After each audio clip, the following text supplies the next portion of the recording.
2 Romawi, alasan dan keberatan terhadap surat dakwaan. A. Pengadilan tindak pidana korupsi tidak berwenang untuk mengadili perkara terdakwa Insinyur Muhammad Iqbal.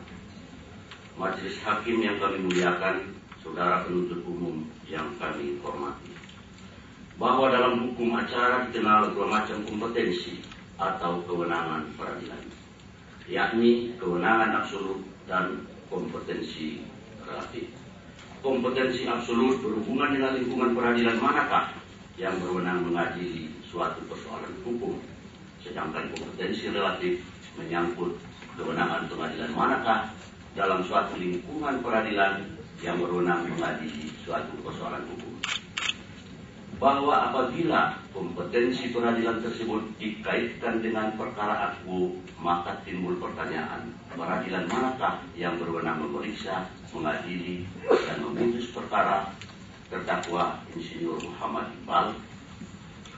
Bahwa apabila persoalan kompetensi tersebut disambung-hubungkan dengan ketentuan Undang-Undang Nomor 30 Tahun 2002 tentang Komisi Pemberantasan Tindak Pidana Korupsi, Pasal 11 menyatakan, dalam melaksanakan tugas sebagaimana dimaksud dalam Pasal 6 huruf C, Komisi Pemberantasan Korupsi berwenang melakukan penyelidikan, dan penuntutan tindak pidana korupsi yang A.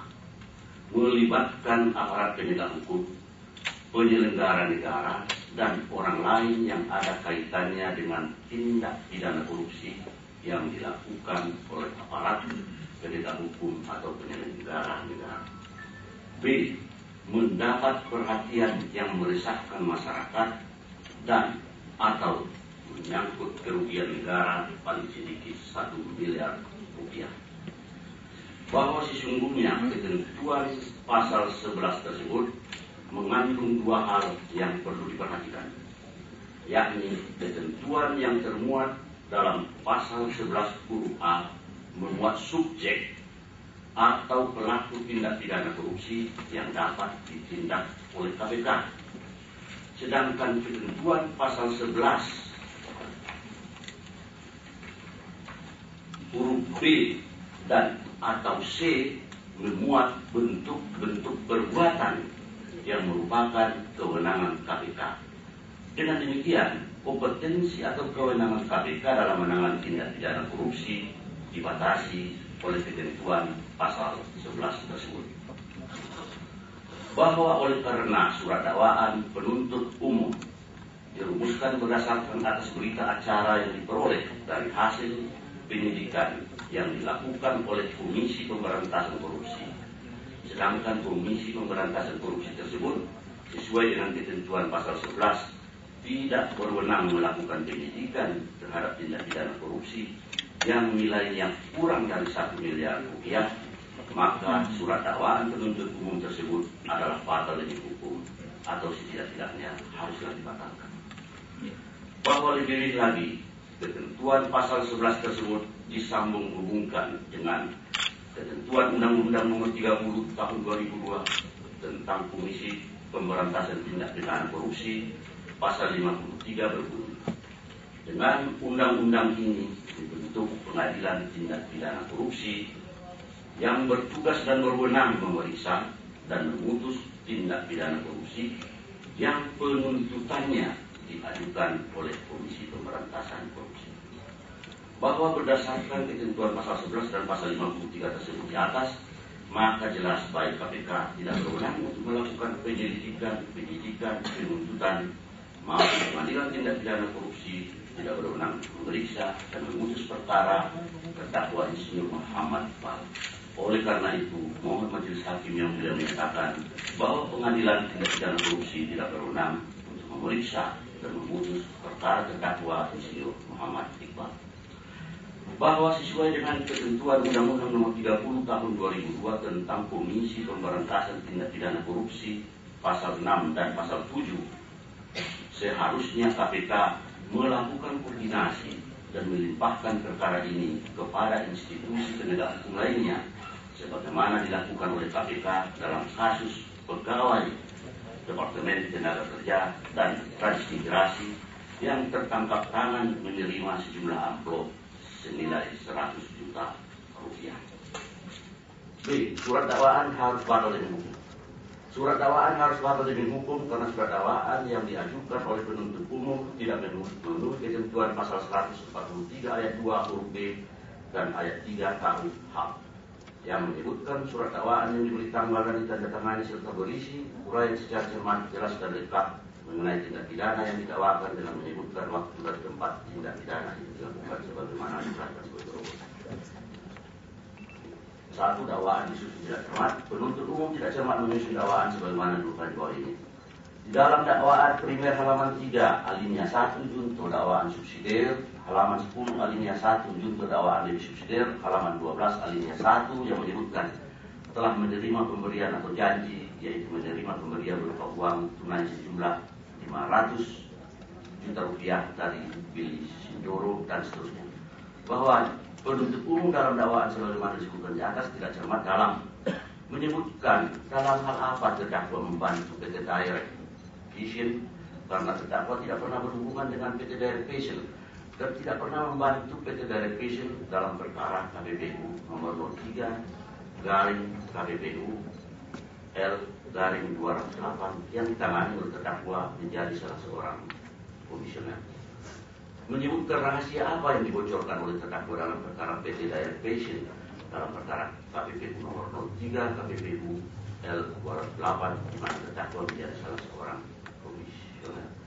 Dengan tidak cermatnya penuntut umum menyusun dakwaannya, maka dakwaan yang diajukan oleh penuntut umum tidak memenuhi ketentuan pasal 143 ayat 2 huruf B dan ayat 3 KUH yang menyebabkan surat dakwaan harus batal.